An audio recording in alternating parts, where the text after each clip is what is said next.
Every point of a wave front act as a source of secondary wavelets. अब देखें जो हमारा ये एक हमारा है वो प्लेन, उसके ऊपर जो भी पॉइंट है वो कहता है कि इससे क्या बनेगा, हमारे पास सेकेंडरी वेवलेट्स बनेंगे। तो ये इसके वेवलेट्स फिर हमने क्या करना है, हमने नॉर्मल इसके ऊपर ड्रॉ करना है। नॉर्मल वो लाइन होती है जो किसी भी सरफेस को एक लाइन पे इंटरसेक्ट करती है। अब देखिए ये जो सरफेस है इसको सिर्फ एक पॉइंट पे इंटरसेक्ट की है। अब ये जो सरफेस है नीचे वाली, इसको भी क्या किया, एक लाइन पे ही इंटरसेक्ट किया है। ये जो ये सरफेस है, आपने करवा दिया था, इंटरफेरेंस वाला आपने करवाना है, जिसकी आपने उस वक्त बोला था, क्वेश्चन किया था मोनोक्रोमेटिक का, कोहेरेंट का, इस चीज का। वहां से स्टार्ट करें आप। ये मैथ की क्लास है, फिजिक्स ये भी है। ये कौन सा नहीं, स्लाइड लेक्चर है? किया आपने? ये वाली है? हाँ मेरा नहीं किया। नहीं ये ये आई करो थिंक ना, हमने 16 एमसीक्यू लाख नहीं की है। चलो कर यहीं से कर एमसीक्यू लेते ये हैं। करें, सारे के सारे एमसीक्यू उसी में से हैं, यंग डबल स्लिट एक्सपेरिमेंट से। हाँ तो ये उसकी स्लाइड फेज पता नहीं किधर गई है। फेज में से स्टार्ट करो। अभी आप नीचे छोड़ के आए हैं वो स्लाइड। बताना आप।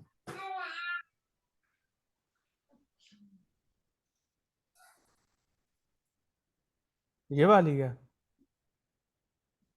हाँ जी, ऊपर ऊपर, ये एक जैसी दो स्लाइड थी यहाँ पर। ये हाँ जी, ये वाला आपने सारा करवा दिया था। यहाँ पे आप क्वेश्चन कर रहे थे मोनोक्रोमेटिक का। हाँ जी, तो क्रोमेटिक का मतलब होता है, क्रोम का मतलब होता है कलर। तो मोनोक्रोमेटिक का मतलब हमारे पास एक ही कलर होना चाहिए। तो आप देख सकते हैं कि रेड लाइट हमेशा एक ही कलर की होती है, ये नहीं होता कि वो दो या दो से ज्यादा कलर्स का मिक्सचर हो। तो एक कलर वो मोनोक्रोमेटिक होनी चाहिए, कोहिरेंट होनी चाहिए। कोहिरेंट का मतलब उनका जो सोर्सेज होते हैं फेज उनका सेम डिफरेंस। फेज होना चाहिए, सेम मीडियम होना चाहिए, सेम डायरेक्शन होना चाहिए, और very close to each other होना चाहिए। तब हमारे पास क्या होगी, इंटरफेरेंस होगी। अब देखिए कोहेरेंट का मतलब अगर हमारे पास ये दो सोर्सेज है ना, तो ये दोनों जो सोर्सेज हैं ये क्या करेंगे, दोनों सोर्सेज जो है ना वो इनका जहाँ अगर इस वेव का जो क्रस्ट जहां पर आ रहा है इसका भी वो क्रस्ट वहां पर ही आना चाहिए। जहां पर इसका ट्रफ आए उसका भी ट्रफ क्या हो वहीं पे आना चाहिए। इसको हम बोलते हैं कोहिरेंस। कोहिरेंस का सिंपल वर्ड में आप ये भी कह सकते हैं कि जो एंगल है ना वो इसका होना चाहिए, सेम एंगल होना चाहिए। अब देखिए अगर एक का क्रस्ट यहाँ पर है और इसके नीचे ट्रफ आ जाता है तो यहाँ पर फिर क्या हो जाएगा, डिस्ट्रक्टिव इंटरफेरेंस हो जाएगा। अगर आपने कंस्ट्रक्टिव इंटरफेरेंस करवाना है तो फिर क्या होना चाहिए, क्रस्ट के ऊपर क्रस्ट होना चाहिए। अब अगर एक की ये क्रस्ट है और दूसरी का ना ही तो इसमें नीचे ट्रफ आता है ना ही क्रस्ट आता है, आधा क्रस्ट है और आधा ट्रफ है। अगर ये वाली सिचुएशन हो जाती है कि एक क्रस्ट है उसके नीचे आधा ट्रफ हो और आधा क्रस्ट हो, तो वो फिर सेम जो वो फिर कोहिरेंट नहीं रहेंगे। कोहिरेंट का मतलब है क्रस्ट के नीचे क्रस्ट, ट्रफ के नीचे ट्रफ, या क्रस्ट के नीचे ट्रफ होना चाहिए तब हो सकता है। लेकिन ये नहीं होना चाहिए कि ऊपर क्रस्ट है तो नीचे आधा क्रस्ट हो और आधा ट्रफ हो। इस तरह अगर होगा फिर वो कोहिरेंट नहीं होने चाहिए, फिर वो कोहिरेंट नहीं रहेंगे।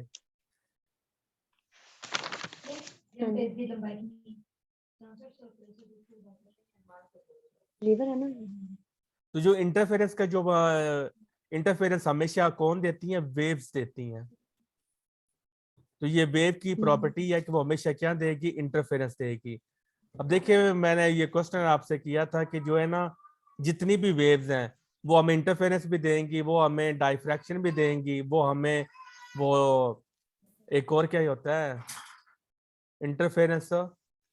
लेकिन जो पोलराइजेशन, हाँ पोलराइजेशन जो है ना ये सिर्फ और सिर्फ कौन देती है, ट्रांसवर्स वेव देती हैं। और बाकी जो है ना लॉन्गिट्यूडनल वेव वो पोलराइजेशन नहीं देती, बाकी सारी जो है ना वो प्रॉपर्टीज वो एग्जिबिट करती हैं। तो क्रस्ट, ट्रांसवर्स वेव और लॉन्गिट्यूडनल वेव में डिफरेंस किस चीज का है, पोलराइजेशन का।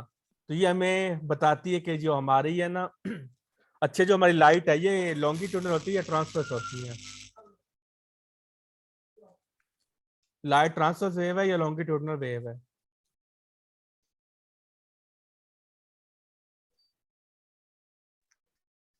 Transfer wave. अब देखिए मैकेनिकल वेव्स की दो टाइप्स होती है ना, लॉन्गिट्यूडनल ट्रांसवर्स जी। वेव या इलेक्ट्रोमैग्नेटिक की होती है। मैकेनिकल वेव्स की होती हैं। मैकेनिकल वेव्स की 2 टाइप्स होती हैं, ट्रांसवर्स और लॉन्गिट्यूडनल। हाँ जी, तो लॉन्गिट्यूडनल। लाइट है भी इलेक्ट्रोमैग्नेटिक, लेकिन ये फिर भी क्या है, ये हमारी ट्रांसवर्स वेव है। ठीक है, वेव है। ये है इलेक्ट्रोमैग्नेटिक, लेकिन ये क्या होती है, ट्रांसवर्स वेव होती है। इसमें इलेक्ट्रिक फील्ड और मैग्नेटिक फील्ड क्या करता है, ऑसिलेट करता है। तो हमारी जो फिर वेव होती है वो इस डायरेक्शन में क्या करेगी, वो ट्रेवल करेगी। अगर ये हमारा इलेक्ट्रिक फील्ड और ये हमारा मैग्नेटिक फील्ड है, तो वेव क्या करेगी, इस डायरेक्शन में वेव ट्रेवल करेगी।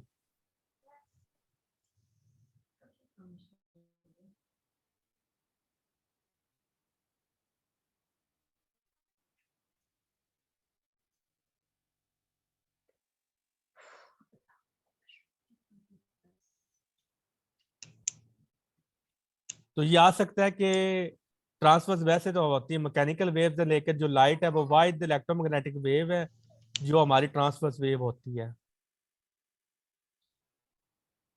और ये ट्रांसवर्स वेव और लॉन्गिट्यूडनल वेव में बेसिक फर्क पोलराइजेशन का होता है। साउंड वेव जो होती हैं वो हमारी पोलराइज्ड होती हैं, साउंड वेव्स को पोलराइज्ड आप नहीं कर सकते। जो पोलराइजेशन का जो प्रिंसिपल है वो आप कहाँ पे पढ़ते हैं, सिर्फ और सिर्फ लाइट के बारे में पढ़ते हैं। तो पोलराइजेशन आप देखिए, जो लाइट है, पोलराइजेशन का मतलब है किसी एक प्लेन में उसको कन्फाइन करना।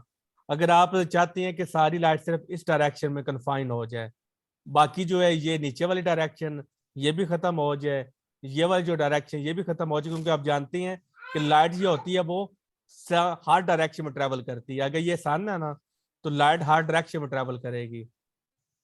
तो अगर हम चाहते हैं कि सिर्फ और सिर्फ हमें एक डायरेक्शन में लाइट मिले, तो फिर हम क्या करेंगे, हम पोलराइजर, वो पोलराइड होता है या पोलराइजर होता है, उसमें से गुजारते हैं, तो फिर हमें सिर्फ और सिर्फ एक जो है ना वो प्लेन मिलता है।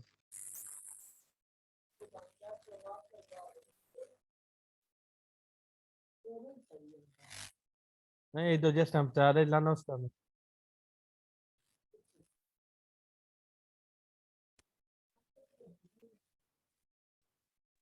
तो पोलराइजेशन का आपको समझ आ गया क्या होती है?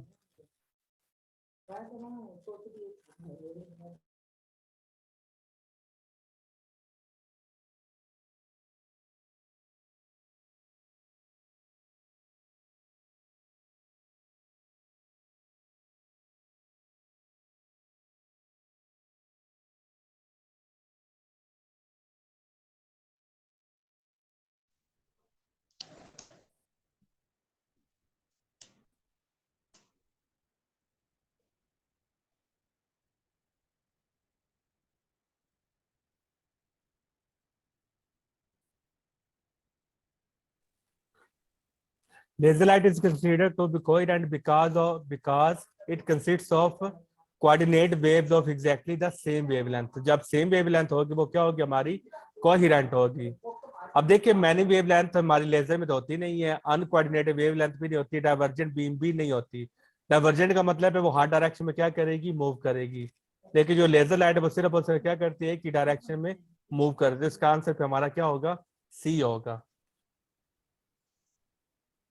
When a ray of light enters glass, आप देखिए रे ऑफ लाइट की जो डेफिनेशन है ना, ये इंटरव्यू में आपसे पूछ सकते हैं। तो रे ऑफ लाइट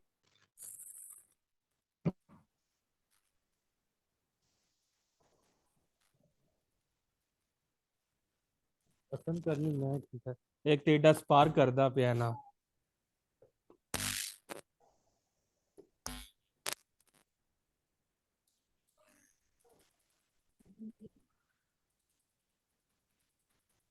मेरा मोबाइल ना माइक म्यूट नहीं करन दिया, समझ नहीं आਉਂਦੀ क्यों।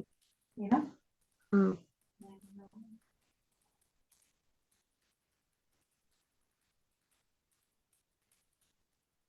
पैसे पा नवा mobile he.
Young double slit experiment confirmed the wave nature of the light.